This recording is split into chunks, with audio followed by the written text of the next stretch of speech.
Yesu ashimwe muraho neza nongeye kubaha ikaze mu kiganiro cyacu ubuzima bwuzuye.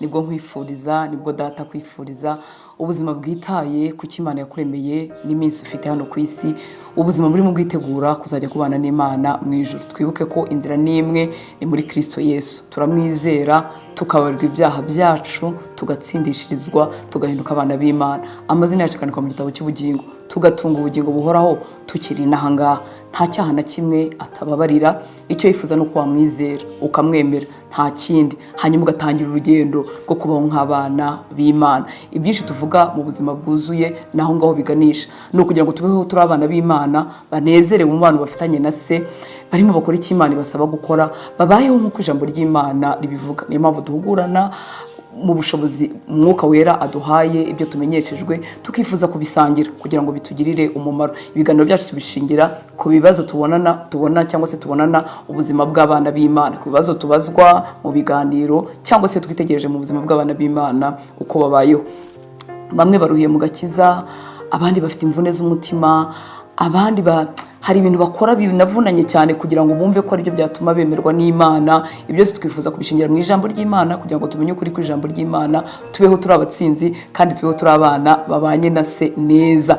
Imana igutije iminsi yo kubaho, ni ukuri ubundi ukijijwe ako kanya ukizera Kristo, uramutse upfuye ako kanya wahita upfa ukajya mu ijuru. Ariko Imana idutije iminsi nyuma y'agakiza, ikatwongera iminsi yo kubaho tukamara imyaka runaka turamiye hano ku isi. Nanone data hari icyo abadutegereje kugira ngo tumugaragaze, kugira ngo tumugendere. Hari ubuzima rero dushobora kubamo bigatuma umuntu tureba no twitegereza yibwira yuko ibintu by'agakiza bibishye, bigoye, bivunanye, nta n'umusaruro bigira, bigatuma ahubwo umuntu ajya kure y'Imana. Uri umuntu rero ukomeye mu maso y'Imana, uri umuntu ugendera Imana, uri umuntu uvugira Imana, uri umuntu ugaragaza Imana. Niyo mpamvu Imana itwongera iminsi yo kubaho kugira ngo abantu nibakureba bavuge ngo niko ko yarahindutse, kugira ngo abantu nibakubona bavuge byose afite amahoro yahawe na Kristo. Hari impinduka twitegereza tukabona mu buzima, ntabwo ahabye, ntabwo aruhiye mu rugendo, ahubwo afite umunezero w'ubumana. Ntabwo data yishimiye ko waba umukristo ukanyaraye mu maso, wijimye, ubihiwe n'urugendo. Oya, si icyo ngicyo rwose, si icyo ngicyo. Arakwifuriza amahoro Kristo atanga,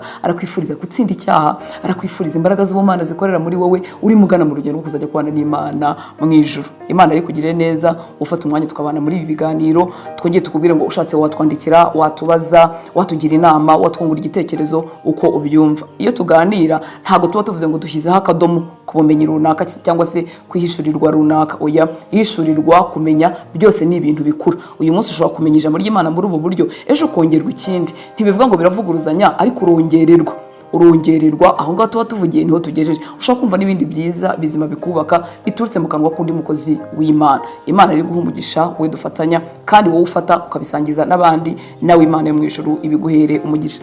Ibintu nifuje ko twaganiraho uyu munsi nabyise ngo icyago cyo kutamenya aho Imana iri. Ukaba uri umukristo warakijijwe ariko ntumenya aho Imana iri.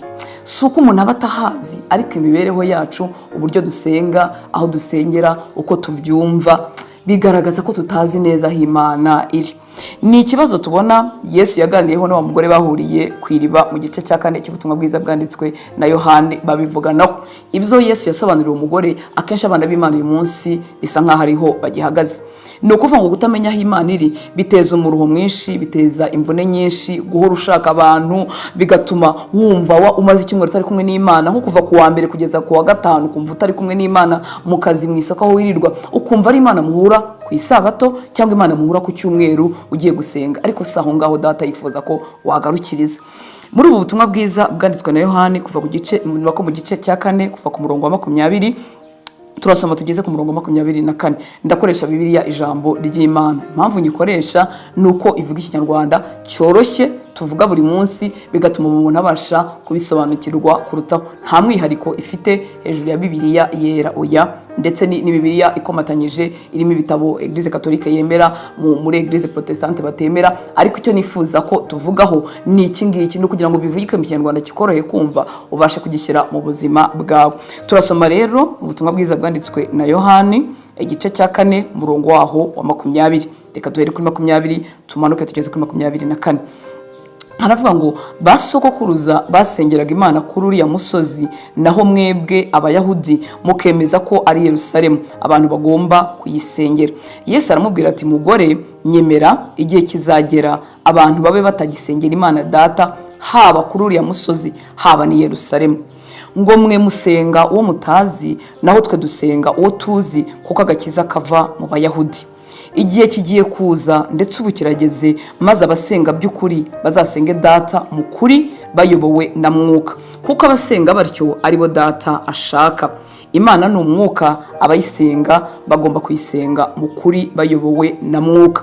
Iki kiganiro cy'uyu mugore na Yesu kiraduha umucyo ku buryo dukwiriye gusenga n'ahakwiriye gusengerwa ahariho. Uyu mudamu yatangiye amubwira ko bo hari ahantu bemera ko hakwiriye gusengera, arongera avuga ati namwe mukavuga ko Yerusalemu ariho hakwiriye gusengerwa. Ndetse Yesu aza kuvuga ikintu, murabizi iyo Yesu aganira n'umuntu amwumvisha ajyanye n'imyumvire y'uwo muntu aho igejeje. Aza no kumubwira ngo musengo mutazi, naho twe dusengo tuzi, kuko agakiza gaturuka mu Bayahudi mu buryo bw'abantu. Niho Yesu yakomotse. Ariko akomeza hepfo amubwira ngo igihe kigiye kuza ndetse ubu kirageze, maze abasenga by'ukuri bazasenga Data mu kuri bayobowe na Mwuka, kuko abasenga batyo aribo Data ashaka. Imana ni umwuka, abayisenga bagomba kuyisenga mu kuri bayobowe na Mwuka. Icyo gihe cyaraje, cyaranageze. Ubwo ahantu dusengera ni byiza kugira ahantu umuntu asengera, ariko siho hangombwa. Icy'umumaro ni ugusenga uyu Data uri mu mwuka cyangwa se w'umwuka, tukamusengera mu mwuka no mu kuri. Nibyo yari arimo kumubwira. Mu isezerano rya kera bari bafite amasezerano meza pe, usoma rimwe na rimwe turasoma tukumva ni meza, rimwe na rimwe tukanayasengeramo. Bari bafite amasezerano meza, hari ukuntu Imana yashyizeho ahantu bahurira nayo. Ariko nagira ngo mubwire ngo uyu munsi dufite amasezerano aruta yabo kure kuri. Iyo turebye gatoya, reka nkoreshe ibyanditswe bimwe mu Balewi igice cya 26 umurongo wa 11 kugeza ku murongo wa 12, haravuga ngo nanjye nzashyira ubuturo bwanjye hagati muri mwe, umutima wanjye ntuzabanga, nzagendera hagati muri mwe, mbi Imana yanyu, namwe mu bwoko bwanjye. Ryari isezerano ku bwoko bwose. Murumva ko riryoshye ko Imana yagendera hagati muri twebwe, Imana ikabana nabo, ni ibintu biryoshye, ni amagambo anejeje. Ariko nagira ngo mubwire mu isezerano rishya dufite ibirenze ibi ngibi, ngo nanjye nzashyira ubuturo bwanjye hagati muri mwe. Hari ahantu runaka ushaka Imana wese ariho agomba kwegera, yewe akasanga n'umutambyi uri bubimufashemo. Nanjye nzashyira ubuturo bwanjye hagati muri mwe, umutima wanjye ntuzabanga, nzagendera hagati muri mwe, mbi Imana yanyu, namwe mu bwoko bwanjye. Reka nkubwire ko muri iki gihe cy'isezerano rishya ibi bintu bya rusange bitakiriho. Abana b'Imana bashobora kwihuriza ahantu hamwe, bagahamagara Imana mu buryo bwabo bumvikanyeho, bijyanye n'uko bize cyangwa n'ibyo bizera. Ibyo rwose ni byiza, ariko iyi Mana ifite ahantu ubuturo runaka, ahantu bayisanga mu isezerano rishya suko nguko bimeze. Twebwe dufite ikirenze iki ngiki. Ikindi navuga ahangaha, mu isezerano rya kera urumva hari ahantu h'umwihariko, ahantu h'umwihariko nuhagera ariho uri buhurire n'Imana. Wenda waba utari aho ngaho, utakoze ibisabwa n'imihango isabwa, utabigenje uko bagomba kubigenza, uko abatambyi babikoraga n'Abalewi, ukaba utabona Imana cyangwa se utakwakira imbabazi. Ariko uyu munsi reka nkubwire ngo nta hantu h'umwihariko, nta hantu h'umwihariko hagenewe gusengerwa Imana. Ahantu hahinduka umwihariko cyangwa ahantu hahinduka speciale ryari, kuko hahuriye n'ubundi abantu b'umwihariko, abana b'Imana, abantu batuwemo na Kristo. Iyo bageze ahantu aho bateraniye hose hahindukaho umwihariko kubera bo. Ni ukuvuga ngo badahari ni ahantu rwose hasanzwe. Ese ibi byambura agaciro insengero dusengeramo, imisozi dusengeramo? Oya, ariko ni byiza ko tuyijyaho tuzi abo turi bo n'aho Imana ituye imbere muri twebwe. Dufashe urugero rw'isengesho rya Salomo yasenze amaze kubaka urusengero mu gitabo cy'Ingoma za kabiri cyangwa igitabo cy'ibyo ku ngoma cya kabiri ibice 6 umurongo 34, haravuga ngo abantu bawe nibatabara bakajya kurwana n'ababisha mu nzira yose uzabagabamo, maze bakagusenga berekeye uyu murwa watoranije n'inzu nubakiye izina ryawe. Ni umurwa watoranijwe, ni inzu yatoranijwe. Nibagira ibyago, nibagira amakuba, nusoma ikintu gice cyose uraza kubyumva, nibagira amakuba n'ibyago n'ibiki, bakazasenga berekeye iyi nzu watoranyije. kuri uyu murwa watoranijwe, ni ukuri Imana uzabumva uri mu ijuru ubagirire neza. Ibi bintu rero mu isezerano rishya byaradukurikiranye kandi bituzaniye imvune. Ni ukuvuga ngo hari uburyo twumva iyo tugeze ahantu runaka ari bw'ijuru ridukingukira, ari bw'Imana ivugana natwe, hari ahantu h'umwihariko, kandi aho hantu h'umwihariko ntarahagera haraho nkaba ntahura n'Imana. Uyu munsi rero nta hantu h'umwihariko hari mu maso y'Imana aho abana bayo cyangwa umwana wayo nubwo yaba umwe ashyize umutima ku gushaka Imana. Aho hantu habaho agaciro, kandi ikihagira agaciro si imyubakire yaho, si amateka yaho, si ibyahakozwe, oya, ni uwo mwana w'Imana uhari. Kubera iki? Kuko Imana iri imbere muri we, iri mu mutima we. Icyakora Imana izasubiza gusenga kw'ababikora gutyo. Kubera iki izasubiza gusenga kwabo? Ni uko bafite inyota. Uyu munsi ushobora guterera umusozi runaka, ntabwo Imana izagusubiza kuko wageze kuri uwo musozi, cyangwa wageze muri icyo cyumba, cyangwa wasenganye nanjye, cyangwa wasenganye na kanaka. Uwo mutima ushaka Imana, uwo mutima uri mu Imana, nicyo kizatera Imana n'ubundi kuko iyereka, ijuru rikagukingukira mu buryo cyangwa ubundi, ukumva imbaraga z'umwuka ku rwego wenda usanzwe uzumvise. Ni wowe w'agaciro mu maso y'Imana kuruta ahantu runaka. Ibi bintu iyo tubivuze, hari igihe umuntu avuga ngo ni ukutaba mu mwuka. Ni gute se naterera umusozi w'amasengesho wa Uganda Prayer Mountain simbona Imana? Ni ukuri wayibona, ariko ikigutera kuyibona ni uwo mwihariko ugendanye. Ugiye n'ubundi ufite inyota yo gushaka Imana, umutima wawe n'ubundi usanzwe utuwemo Imana, Imana isanzwe yarawuhinduye icyicaro. Icyo nicyo gituma Imana wayibona, nuko kuntu wagize umwete kugira ngo ubikore. Ariko utagiye na Uganda ugasengera no mu cyumba cyawe, uzi ko nabwo Imana yakumva. Sindimo nkubuza kujyayo, oya, ariko ndimo nakubwira kugira ngo umenye aho Imana iri. Impamvu ivuga ngo ni icyago cyo kutamenya aho Imana iri, nuko abana b'Imana bizeye Kristo na Data n'Umwuka Wera batuye mu mitima yabo, ariko bafite imvune, bararushye, kuko amara ibihe adasenga. Akavuga ati nimbona uburyo, nimbona tiki nkajya mu buvumo bwa Rusizi, nimbona tiki nkajya mu mazi y'ibyumba, nimbona tiki nkajyana ndetse n'abakana kuko bafite n'Imana ngira ngo no kundusha, icyo gihe nzabona Imana. Bigatuma muri iyo minsi atabonye itike, atarabona abo bantu, atarabona ubwo buryo bwo kujyayo, cyangwa se n'uyu munsi wenda bitanemewe, adasenga ngo yumve ko Imana iri kumwe nawe. Imana yahisemo kuba imbere muri wowe. Ni wowe muntu w'agaciro, ni wowe cumbi ry'agaciro mu maso y'Imana. Nari mvuze ngo Imana ishobora gusubiza uwo muntu kubera inzara n'inyota yatereranye uwo musozi, ariko ibanga ntiriri mu musozi. Hari utuntu dukeya nifuza kuvugaho. Bashobora gutinda gusenga, mwumve ingaruka bishobora kuzana. Abantu bashobora gutinda gusenga bagishakisha uburyo bazagera ahantu runaka ngo babone kumvwa n'Imana. Ibaze kurara ukamara iminsi wumva Imana itakumva kuko utegereje kuzagera ahantu runaka. Ikindi, ashobora kumva niba adasengeye ahantu runaka hamwe n'abantu runaka atari busubizwe.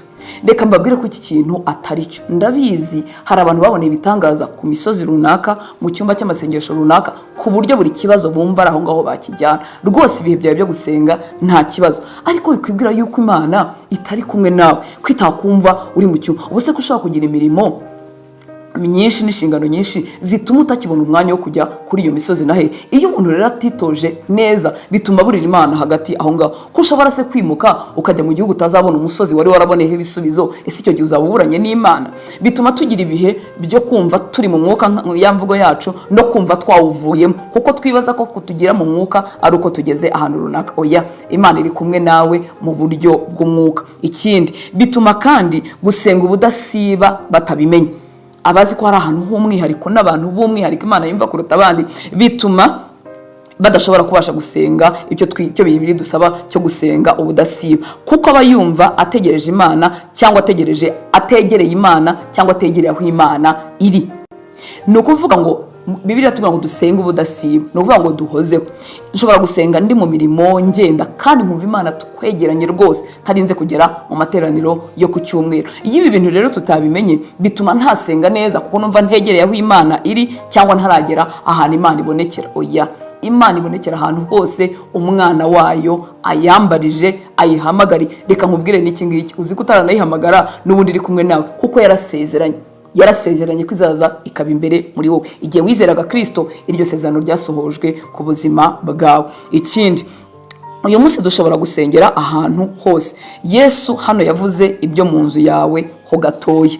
Ibi ndagira ngo nkumvishe, simbikubwira kugira ngo usuzugure kiliziya cyangwa urusengero usengeramo naho kubahwa pe, kuko n'ubundi hahurira abantu bubashywe. abana b'Imana, abana amazina yabo yanditswe mu gitabo cy'ubugingo, ni abantu b'agaciro pe, naho kubaho. Uretse naho n'amazu tubamo ntabwo umuntu yakwinjira ngo atezemo akavuyo, oya, yagira uko ayubaha. Si iki ngiki ngamije, ariko ndashaka kukubwira iyo Mana ibana nawe ahantu hariho hose. Yesu yabivuzeho gatoya, avuga ibyo mu nzu yacu. Mu butumwa bwiza bwanditswe na Matayo igice cya 6 umurongo wa 6, aravuga ngo weho nusenga ujye winjira mu nzu ubanze ukinge urugi, uhere kusenge so mwihereranye, nuko se ureba ibyiherereye azakugororera. Ntabwo Yesu yabujije abantu kujya mu masinagogi, oya, ibi ngibi bya bindi yararimo avugaho umuntu asenga kugira ngo abantu bamwumve ahagaze mu mayira abiri n'ibindi nk'ibyo ngibyo. Niba Yesu yaravuze ko mu nzu y'umuntu wahasengera so mwihereranye kandi se akakumva akakugororera, nshuti y'Imana, aho uri niho Imana iri. Guhura kw'abera ni kwiza, baracyazanya bagahimbaza Imana hamwe, bagakoresherezanya impano ziri mu buzima bwabo, ariko Imana iri kumwe nawe. Ibi bintu umuntu atabifiteho ikibazo, we aba yumva ari amahoro, atazikora abandi bantu bafite ikibazo. Ariko urebye kuzenguruka no kuzerera no kuzurungutana kw'abana b'Imana, n'uburyo barushye bashaka Imana, n'uburyo babikomerekeramo, n'uburyo basesera mu myobo, n'uburyo bamanuka mu mazi, n'uburyo bwinshi bw'imvune buvunanye, kandi bakizira ko aribwo bwatuma Imana irushaho kubumva, kuko bavunitse, kuko yagendesheje amavi nko ku musozi akarinda akoboka akava n'amaraso, akumva aricyo cyatumya Imana imwumva. Ibyo bintu ntabwo ari byo. Mu isezerano rishya dufite umudendezo wo kuvugana na Data turi mu byumba byacu. Ibyo ntibivuga ko ubishoboye wagira ahantu ushyira ho kuganirira n'Imana, oya, si icyo bivuga rwose. Bikore niba ufite inzu, ufite icyumba wigengaho, ufite ahantu hawe, kugira ahantu wicara ugasenga ukaganira n'Imana ntacyo bitwaye. Gusa Imana ntabwo iba muri iriya nguni wayishyiriyeho, nta nibwo biba muri kiriya cyumba, oya, ikwiriye isi yose kandi ituye mu mutima wawe. Ugize impamvu ituma utagira icyo cyumba, ntibivuga ko Imana itakumva. Ugize impamvu nk'izi zaje za corona zituma utagera mu rusengero, zituma utajya ku misozi aho usanzwe usengera, zituma utakora ingendo ngo ugane Yerusalemu muri Isiraheli, ibyo ntibivuga ko Imana itakumva. Ikindi nakubwira, uyu munsi dufite ikirenze ahantu. Yesu yavuze ku cyumba ko ushobora kwinjira mu nzu yawe ugakinga ugasenga, ariko uyu munsi dufite ikirenze ahantu. Dufite ikirenze kuba nasengera mu cyumba cyanjye, dufite ikirenze kuba nakora inzu yanjye y'amasengesho, dufite ikirenze ibyo ngibyo. Ni mu buzima bwacu, ni mu mitima yacu. Uyu munsi dufite icyicaro mu mutima. Niba umutima wawe urimo Kristo, icyo nicyo cyicaro cy'Imana. Mbega ukuntu ari iby'agaciro, mbega ukuntu kubimenya bizana itandukaniro mu misengere, mu mibereho, mu buryo dufata ibyemezo, mu buryo tugendana n'Imana. Mbega ukuntu bizana uburyohe mu buzima bw'agakiza. Dufite ikirenze icyumba, dufite ikirenze imisozi, dufite ikirenze ubuvumo, dufite ikirenze kujya kuri rwa rukuta rw'amaganya basengera muri Yerusalemu. Dufite ikirenze ibyo byose, ni icyicaro cy'umutima urimo Kristo. Aho niho Imana iri, aho niho Imana yicaye. Mvuze gatoya kuri rura rukuta rw'amaganya cyangwa mille de lamentation, na n'uyu munsi hari abantu bakirusengeraho, natwa bizera abakijijwe. Iyo umuntu agize amahirwe yo kujyayo, agenda ajyanye inzandiko z'abantu bamuhaye kugira ngo bazaziseseke muri biriya bikuta. Hari ahantu ntabwo ariho Imana iri. Ubwo buryo bwose bwo gusenga n'ahantu hose wasengera ubitewe n'ishyaka n'umwete wo gushaka Imana, rwose ni byiza pe, nta kintu bitwaye. Nubundi ravuga ngo ikunda abayikunda, ariko abayishakana umwete barayibona. Nuhaguruka urugendo ugiye gukora umwiherero kubana n'Imana, biterwe n'umwete wo gushaka Imana, ariko umenye neza ko Imana ugendanye nayo iri imbere muri wowe. Gusa wagize umwete wo kujya kwiherera, wagize umwete wo kujya gusengana na bene so ahantu runaka, wagize umwete ugukura mu mirimo usanganywe kugira ngo wihererane n'Imana. Ubushobozi bwawe uko bungana, wajya kure wajya bugufi, ibyo nta kintu bitwaye, ariko bisunikwe n'umwete wo gushaka Imana. Aho kwibwira ngo Imana ndaza kuyisanga nimpagera, n'ukuri nzayibona, n'ukuri uzayibona, niko kubera umwete urimo uyishaka, ariko isanzwe ituye imbere mu mutima wawe. Reka dusome mu butumwa bwiza nanone bwanditswe na Yohani igice cya 14 umurongo wa 15 kugeza ku murongo wa 20. Aba ari imirongo dusanzwe tuzi, ariko icyo nabonye mu buzima bw'abana b'Imana batari bake nuko dusoma Bibiliya, ariko n'imirongo ushobora kuyifata mu mutwe, ariko ntuyinjize mu buzima bwawe. Ntuvuge ngo ese irimo iravuga iki, nuko nkwiriye gusenga, nuko nkwiriye kubaho, nuko nkwiriye kugenza. Ukaba uyizi, ushobora no kuyigisha abandi, ariko ntihindure uburyo usenga, ntihindure uburyo ubayeho, ntihindure ibyemezo by'ubuzima bwawe. Icyo gihe ijambo ry'Imana riba ritacengeye mu buzima bwacu. Haravuga ngo ni mu nkunda muzitondera amategeko yanjye, nanjye nzasaba Data, nawe azabaha undi mufasha wo kubana namwe ibihe byose. ubwo mufasha ari we Mwuka Wera abana natwe ari uko twaramije tugasirimba tukazamura amaboko tukavuza ibyuma bivuga cyane, nicyo gihe abana natwe. Oya, abana natwe ibihe byose. Biriya bihe dukoramo ibyo bintu byose turanabikunda, ni ibihe nyine byo kuramya Imana hamwe na bene data, ariko si bw'Imana imanuka. Oya, nta nubwo ariho dusanga Imana. Ibana natwe ibihe byose. Ni uri muri dushe, uratetse, urahinga.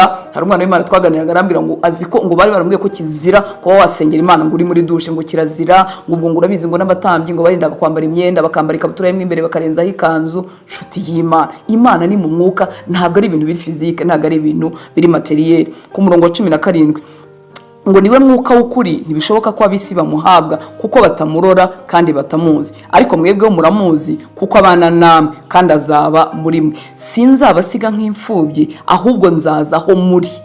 Aho turi hashobora kuba mu rusengero, hashobora kuba ku musozi, hashobora kuba mu cyumba, hashobora kuba muri ofisi, hashobora kuba utwaye imodoka, hashobora kuba mu bwato, hashobora kuba mu mazi, hashobora kuba ahantu hose. Naho wowe uri, aho niho wafite agaciro mu maso y'Imana. Sinzabasiga nk'imfubyi, ahubwo nzaza aho muri. Hasigaye umwanya muto, abisi niwe bakimbona, ariko mwebweho muzambona kuko ndiho namwe muzabaho. Uwo munsi muzamenya ko ndi muri Data, namwe mukaba muri nge, nanjye nkaba muri mwe. Umva uwo uriwe naho Imana iri. Uwo munsi muzamenya ko ndi muri Data, uri Kristo uvuga, namwe mukaba muri nge, nanjye nkaba muri mwe.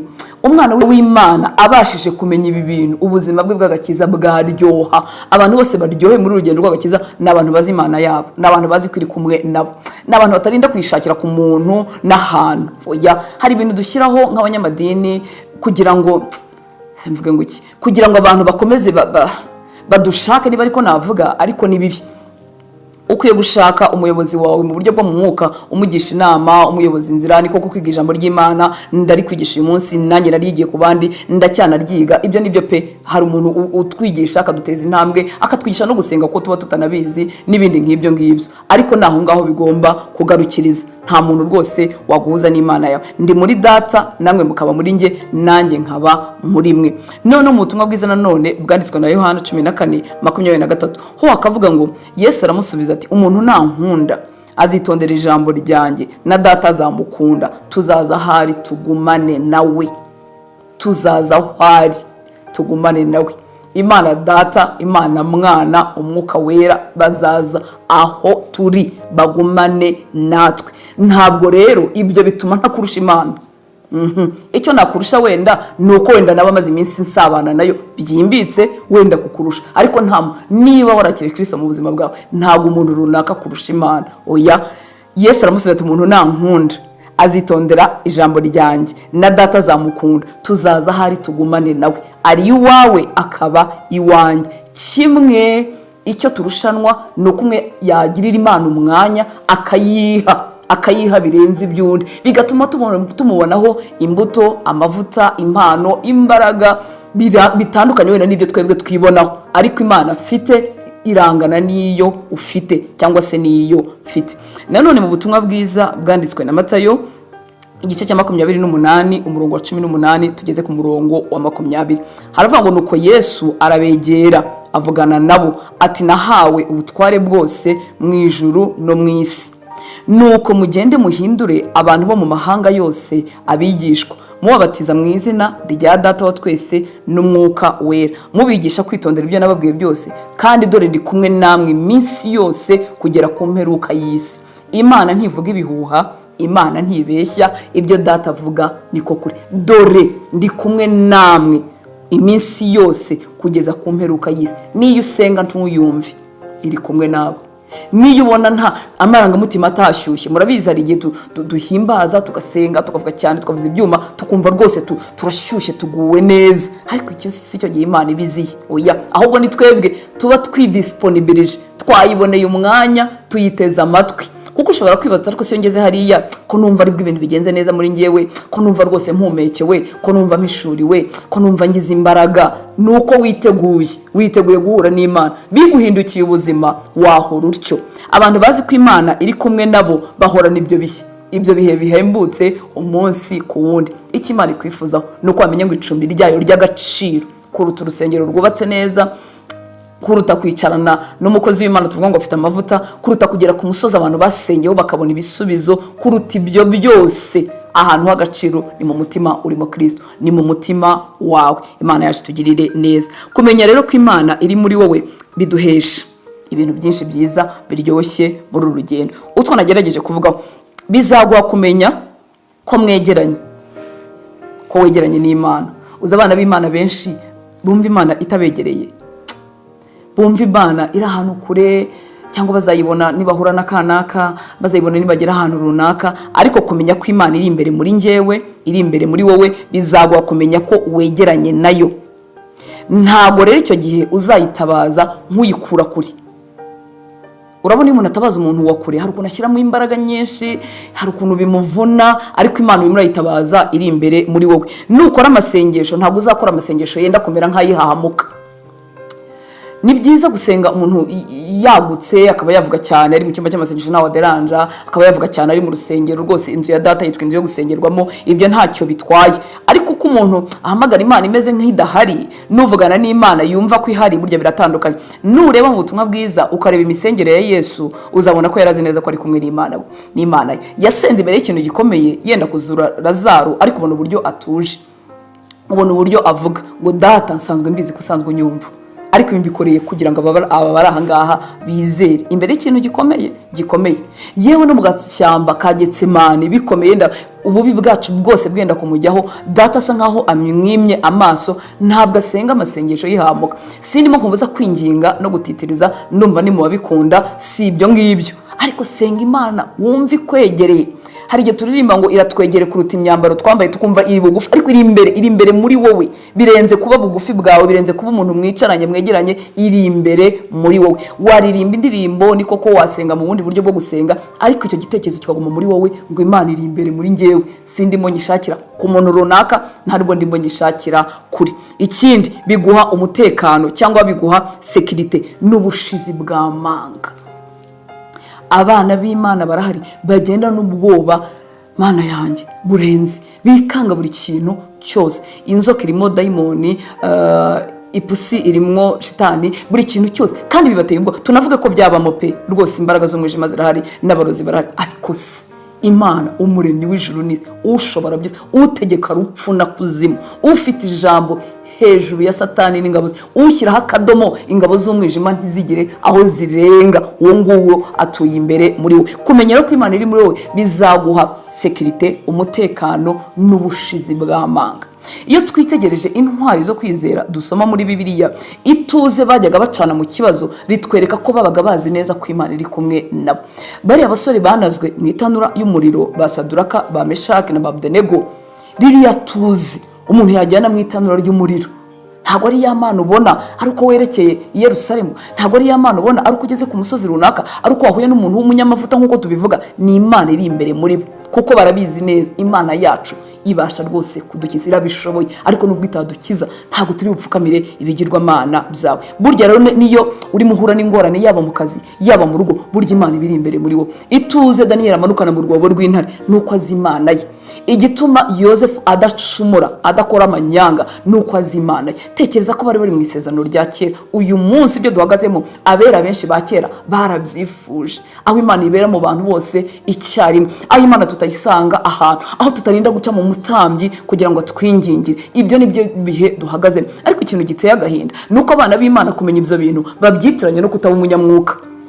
Bibaza ko kuba umunyamwuka ari uko nasengeye ku karago gacitse kandi gashaje, ngo amavuta ari muri kano karago, amavuta ari kuri uyu musozi, amavuta ari muri iki cyumba. Ibyo si bibi pe, niba ari ukubyumva, ariko si ho Imana iri. Oya, hari n'igihe akantu kaguhindukana umwanda, akarago kakaguhindukana umwanda, ukanga kugata ngo karimo amavuta. Oya, amavuta ari mu buzima bwawe kuko utunze umwuka wera muri wowe. Ikindi navuga ahangaha, iyo uzi Imana ahantu iri, kwituye imbere muri njyewe, igatura imbere muri wowe, wubaha rwose abakozi b'Imana bakwigisha ijambo ry'Imana, bakakubera icyitegererezo cyiza mu bwami, wabagisha inama, wabasaba inkunga y'amasengesho, ariko ntubafata nk'abaguhuza n'Imana. Reka aka kantu gasubiremo. Iyo uzi Imana kwiba mu mitima y'abana bayo, wakubaha abakozi b'Imana Imana igushyize imbere, abakuyobora mu mwuka, abakubyaje ubutumwa bwiza, nabo kubahwa pe, kuko bavuze ubutumwa bwiza. Hari imvune bagira z'uyu murimo rwose nibyo. Wabigiraho ijambo ry'Imana, wabigiraho gusenga, bakubera icyitegererezo cyiza, wabagisha inama muri urugendo, kuko ibyo urwana nabyo uyu munsi ashobora kuba yarabitsinze hashize imyaka 10 cyangwa se 20. Wabigiraho gukorera Imana, niyo ufite impano zihambaye wabagisha inama, kuko bamaze iminsi muri urugendo. Ariko kubafata nk'abaguhuza n'Imana ni ikosa rikomeye. Byararangiye ibyo byari byo mu gihe cyo mu isezerano rya kera. Uyu munsi vugana n'Imana, kuko iri imbere muri wowe, ituye muri bo nkuko ituye muri wowe. Kandi igituma bimera gutyo nuko nabo mbere yuko bagira ayo mavuta n'izo mpano n'abana b'Imana. Icyo nicyo gituma Imana iba imbere muri bo, kandi ni nacyo kiba mu buzima bwawe, kuko nawe uri umwana w'Imana. Sindimo nshyigikira kwigomeka, sindimo nshyigikira kutagira umuntu ugisha inama, kuko uzayoba rwose. Dukeneye twese kwigishwa intambwe za mbere. Yewe niyo umuntu yakura mu rugendo ntabura umuntu umusumbye ufite ibintu amutoza n'ibintu yamugishaho inama, ariko nta muntu n'umwe uguhuza n'Imana. Oya, ntawe, ni Kristo umuhuza w'abantu n'Imana. Ikindi byadufasha, wisanga waratsinze ibyaha n'ingeso mbi kuko utabikora uri kumwe na Yesu. Abana b'Imana muri cya cyago cyo kutamenya aho Imana iri, ntibiba mu mvune z'amasengesho gusa, ahubwo no gucumura biraborohera. Kubera iki?